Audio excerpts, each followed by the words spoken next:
I wanted to say my mother was a victim of Operation Sea Spray. What? Really? Yeah. Holy And we moly. didn't know until probably March of this year when we read an article about it. Wow. Holy moly. That happens a lot with people when they like put together some sort of illness and the time frame and Hmm. location and like years go by and they're like, wait a minute. Like that's what happened with is it Jimmy Olsen, the guy who was the MK Ultra dude who was shoved out of a building and passed away. His son years later, if I'm getting the name right, I think it was Olsen. He was like, wait a minute, MK Ultra was declassified. He was looking at locations, his father's strange death, and wow. The whole So Jason Bourne scenario, yeah. yo, that's crazy. So how did you figure that out and what happened? Well, when it was probably 1972, my mom was diagnosed with the infamous diagnosis of a disease called serratia, and we were Hmm. told she had 6 months to live. They told us she got it. Seriously, this is what we were told. She got it off of a Buddha statue that somebody gave her, and I could never figure out what the hell that would mean. Sorry about that. It's all Um, good. Whoa. and here, and and so 6 months to live. She finally died. I was probably 9, and she probably died when I was 18. Mm, So it was, we're waiting for the other boot to drop or the sword of Damocles. And right. it's a very hard thing to grow up with when you have to deal with that. I'm sure. But yeah, and so March of this year, somebody posted an article about it, and I saw it and I sent it to my sister, and my sister saw it and she goes, "Oh my God, that's what happened to mom." And we think it's something that my mother got from her sister who lived in San Francisco, who Mm, used to send us things all the time. mm, It's a miracle we didn't get it. seriously. But yeah, it was just the craziest thing. That So yeah, is that's insane. So I just real quick before you go on, for those who don't know, uh, Operation Sea Spray is when our government sprayed a biological agent weapon. into San Yeah. Francisco to figure out how they could fight biowarfare. So they did biowarfare on our own citizens. I believe that was in the 50s, right? Yeah. And a lot of people got sick. I believe some people passed away right away, like in that early time Hmm. frame. But a lot of people had this long illness afterwards. Allegedly, no Yeah. connections were ever made, quote unquote. But I mean, come on. That's crazy. Yeah. Yeah. It is. And she lived to 54, so that's kind of a Yeah, bummer that she died so soon. But right. I'm yeah. sorry to hear that.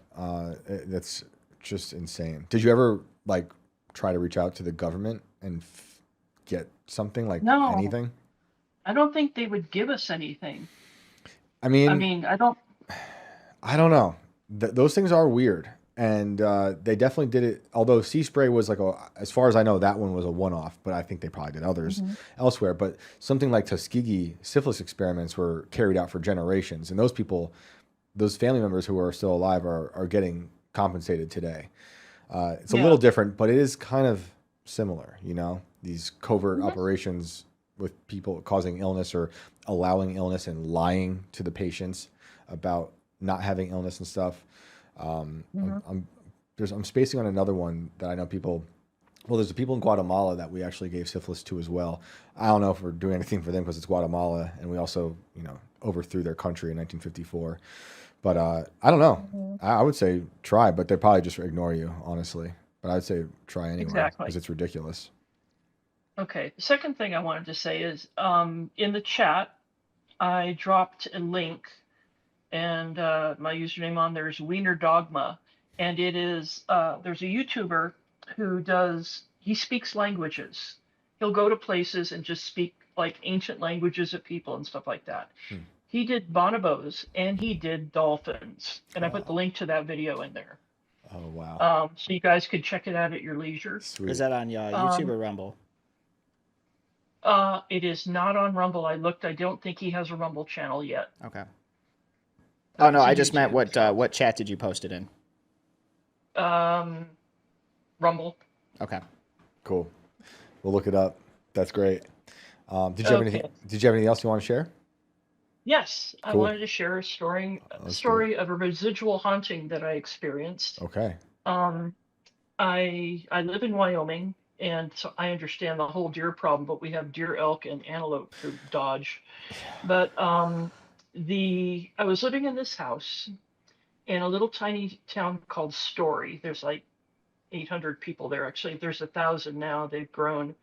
But I used to do online gaming, and I was late at night. I was defending my, my castle in the game, Mm. chatting with friends, and all of a sudden, through the front of the house, through the windows, this little battalion of soldiers walked through and just kept walking and disappeared. And I thought, and I mentioned this to my friends. I said, "Oh my God, I just saw these things just come through the house." And the interesting thing about that particular town, there are 3 historic sites there. There is Fort Phil Kearny, which is an Indian Wars fort. And just across the road from there is where the Fetterman Massacre occurred. Hmm. And to complete the triangle, which I was in the middle of, is the Wagon Box fight. Can you tell us about those things briefly? Pardon? Could you tell us about those things briefly, what they are?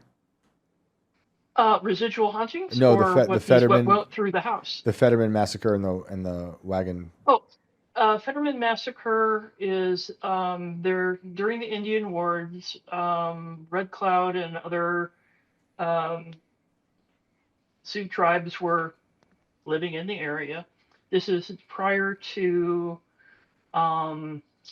Custer's Last Stand, or Battle of Little Bighorn. Mm-hmm. But the Fetterman Massacre is these guys went to chase the U.S. soldiers went to chase the Indians off the land. Okay.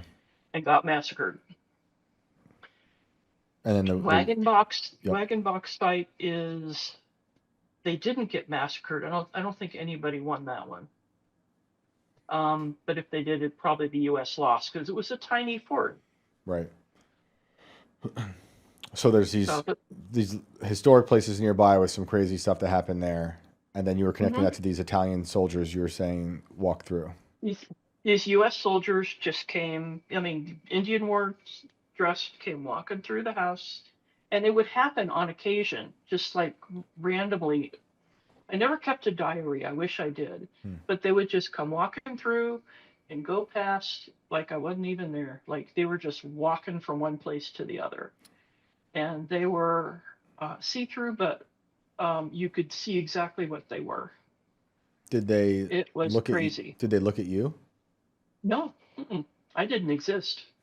They just walked by me like I wasn't even there. So that's why residual haunting, it goes on in a place whether you're there or not. So it just happens. Right. So they're just going about really crazy. Going about their routine. Yeah, exactly. So that's wild. That is wild. Did it happen? How many times would you say that happened? At least once a month. But I never knew when it was going to happen. Like I said, I didn't keep a diary of, it's the 16th, here they go. No, it just happened. So, and it was pretty weird. Yeah, that is weird. I've lived through weird ghost stuff my whole life. My mom was kind of a freaky psychic person. We'd do things like, don't go to school today because you're staying home because there's going to be an earthquake. And I lived in California, and that of course happens. So that's just par for the course. Right. Wow. Well, that's incredible. I appreciate you reaching out with all that stuff. The sea spray stuff is really wild too. Yeah, that's crazy. Yeah. I'm sorry about that and how it affected your family. I talk about sea spray all the time, and I just think it's so bizarre and heinous. It is heinous. That is the word for it. Yep. Experimenting on the people without telling them. It's disgusting. So yeah, my condolences for all that, and thank you for the phone call. Really appreciate it.